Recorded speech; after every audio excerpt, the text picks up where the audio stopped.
Ladies and gentlemen, Ted Cruz has announced he's running for president.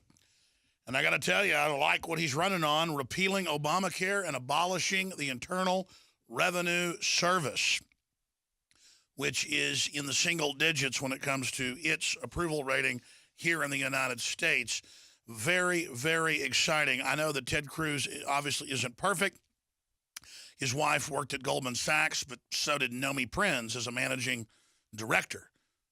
And then she's gone public and spoken out against it. And I know that she was a member of the Council on Foreign Relations. Well, there are about 10,000 members of that, and that's the globalists trying to organize all the smartest people in the country so they can control them.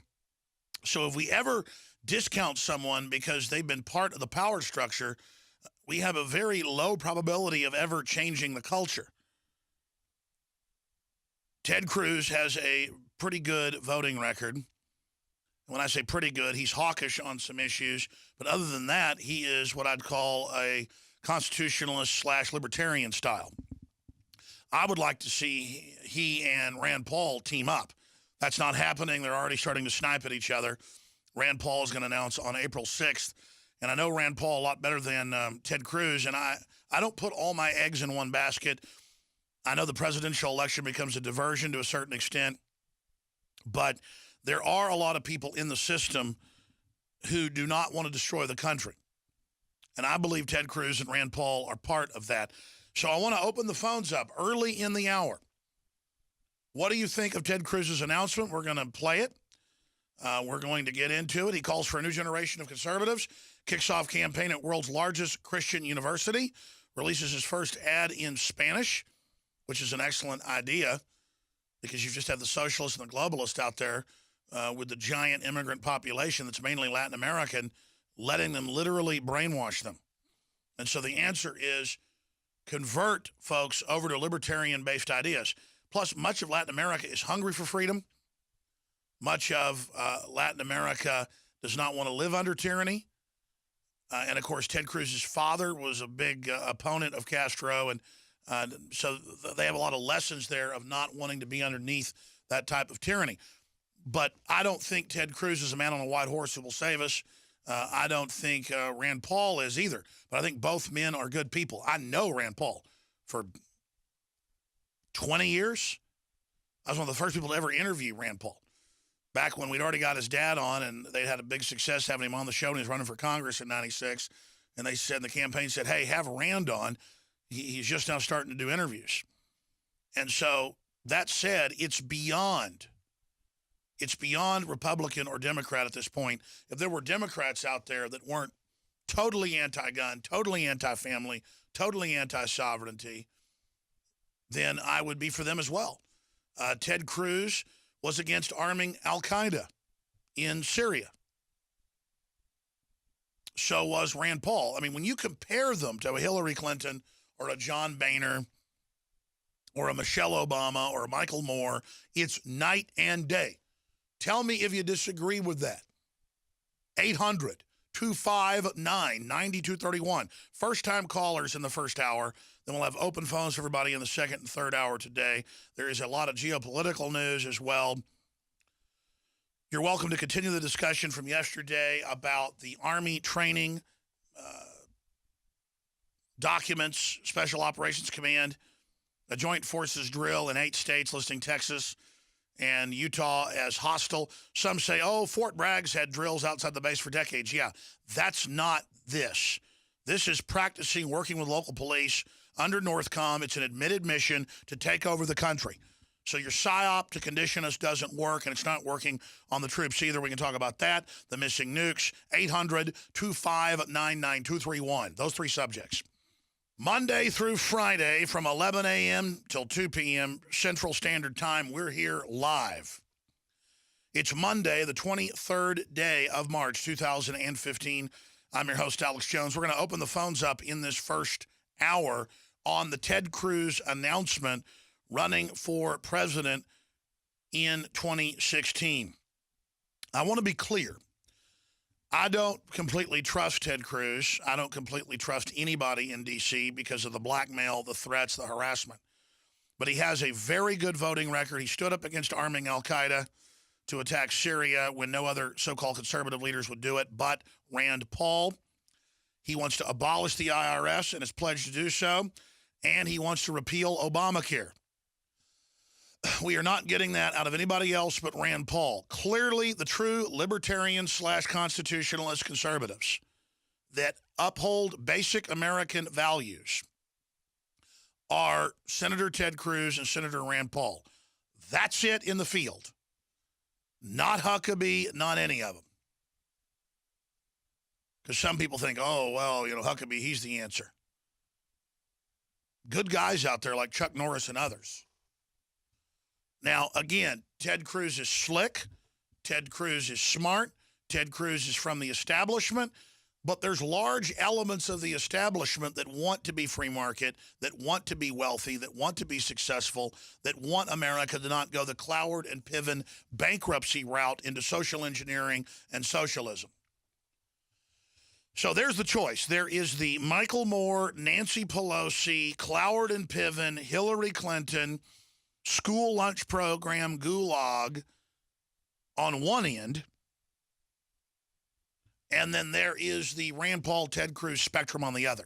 And I'm going to hate to see these two guys that are so close to each other on policies and whose bases are basically the same people destroy each other. And there's already some of that starting. Do I think Ted Cruz or Rand Paul will save America? No. But if we get this bad attitude that we're always going to lose, that we can never reform the country, that we can never have victories, people will not be energized. They will have a fatalist attitude and we'll lose everything. Even if Ted Cruz runs or Rand Paul runs, which they both are, obviously. Ted Cruz is now announced officially. Rand Paul's been already campaigning for years, good year and a half.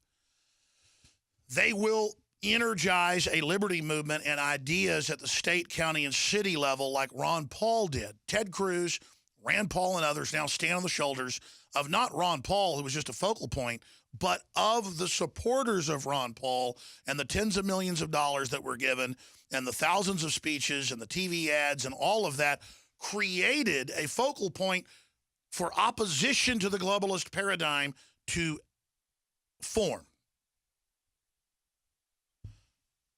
And so many people in the liberty movement are just sitting there getting guns and prepping, getting ready for a collapse and just to take care of themselves. And you've got to do that maybe 30% of the time, in my view, while at the same time,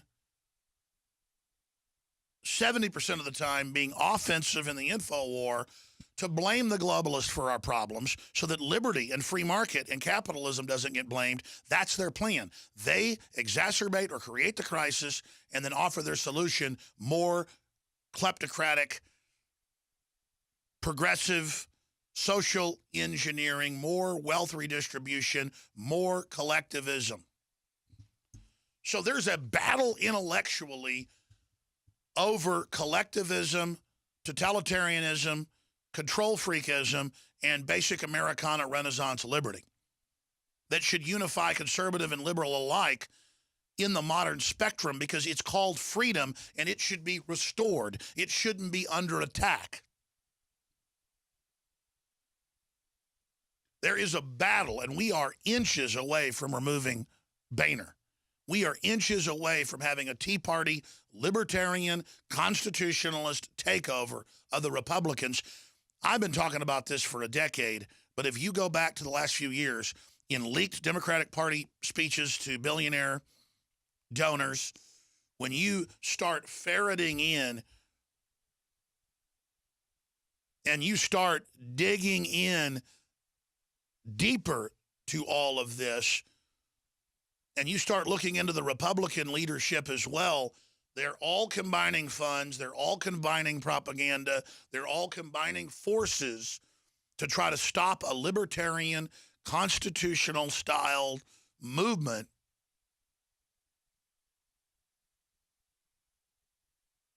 taking over Congress and the states. Why do you think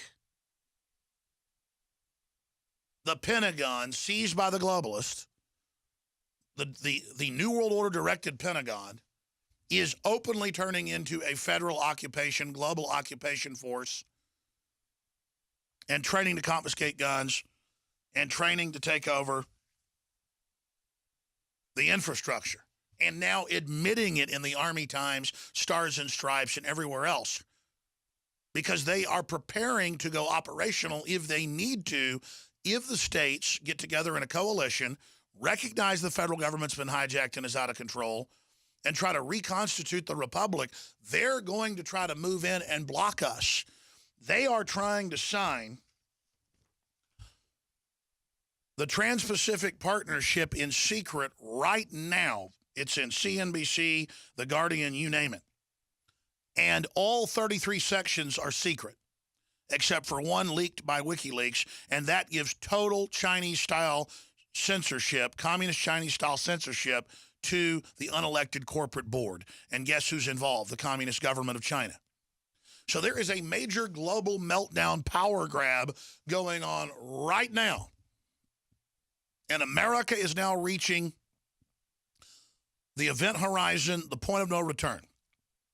We're either going to slow this down and start turning it around, or we're going to go down fast. You're going to see more globalist power grabbing in the next few years than you've seen in your whole life. You know, I've been saying that the last few years, and suddenly you're seeing it. Internet power grabs, energy power grabs, sovereignty being imploded, signing global treaties in secret, orders. They're now announcing that they won't release any documents from the White House on any subject. Totally illegal. They're just going to violate the Open Records Act. FEMA to deny funds to warming deniers. Think about what an Orwellian term that is. States who oppose, whose governors refuse to acknowledge climate change will not get preparedness aid. You either accept global government, global carbon taxes, that's Philly.com, or you will not get your state money that was taken sent back to you. This is just the announcement today. 2 weeks ago, Obama came out, and he said it again last week. He's preparing executive action on tax increases. He pledged not to raise taxes on anybody making less than $250,000. He raised it on people that are blue collar at the poverty line. And they've raised a bunch of other taxes. And now he's talking about executive action. Presidents don't have taxing authority. That comes out of Congress. I know you know that, but notice executive ammo bans. They're not backing down on that. There's an article on Infowars.com on that subject. So we've now reached the tipping point on every front. I'm going to ask the callers, what do we do? Do we support Ted Cruz, Rand Paul, or are we purists and say, oh, they're obviously not 100% perfect. They're not Jesus Christ, so we're not going to support them. And do you agree with me that we're at this key juncture, this crossroads, this event horizon? And what's the next big shoe to drop? They're power grabbing every day now. More's happening in a week than used to happen in a year. I mean, it's hyperdrive right now. I cringe every morning when I get up at 6 a.m. to see what new nightmare has occurred while I was sleeping. I've just got stacks of tyranny here in front of me. 800-259-9231. 800-259-9231. Let's take one phone call before we go to break.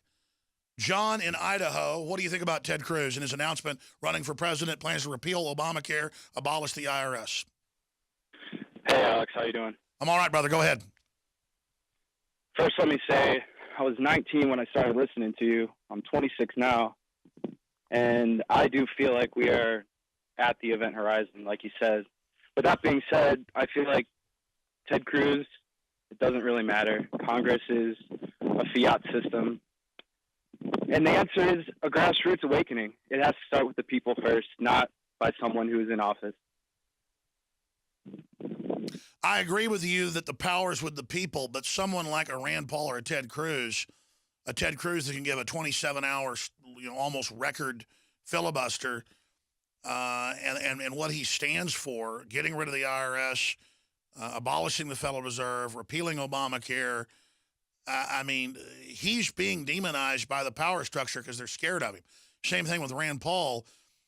I just think that just because he represents, at least on the surface, our ideas, we need to support him and Rand Paul. I like Rand Paul better.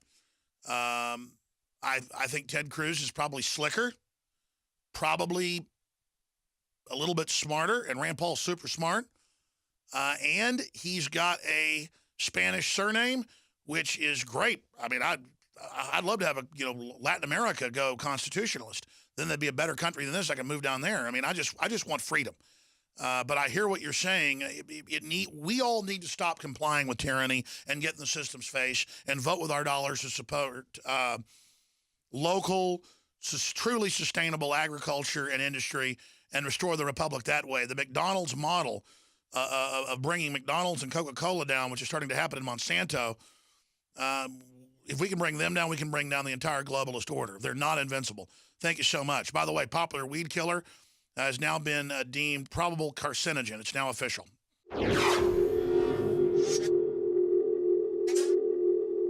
The average person's life is filled with unexpected challenges.